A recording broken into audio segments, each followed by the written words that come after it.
So I've just had my calibration report back from Genelec on the speaker company, and they've tested my room and it's come back and it's now compliant. It's got 100%, which is fantastic, which means it can be used as a professional recording environment. Now, in order to do that, I've had to go through quite a lot of calibration, a lot of microphones and all sorts of stuff. But some lessons that I've learned, and I think you can probably get at least 80 or 90% of the way there just by using these kind of general rules. So some of these things that I've learned. First thing, try and get the biggest room that you possibly can. So if you've got a choice between a garage and a small bedroom, take the garage. And the reason for that is that when the room is larger, the natural resonance of the room is going to drop.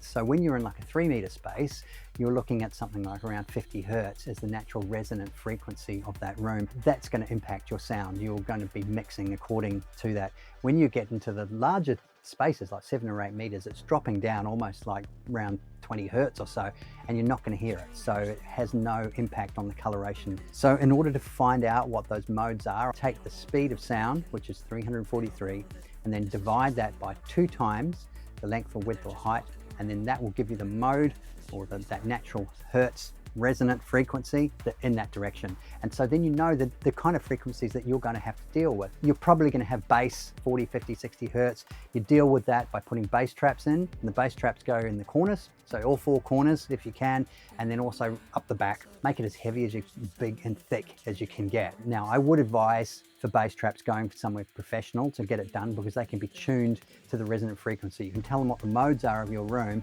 and then pick appropriately. I use GIK acoustics, but you know, you can build your own, just make them as thick and heavy as possible. The other thing then, of course, as well, is making sure that you put everything around the first reflection points. So the reflection points are really where the sound is going to hit first when it comes out of the speaker. So it's going to hit on the sides of the walls, it's going to hit on the ceiling. And what you want to make sure is that it's not going to get there first before it kind of hits you in the ear straight out of the speaker. So you want to absorb that as much as possible. So that's where your padding needs to be. It needs to be on the ceiling, it needs to be on the left, and it needs to be behind.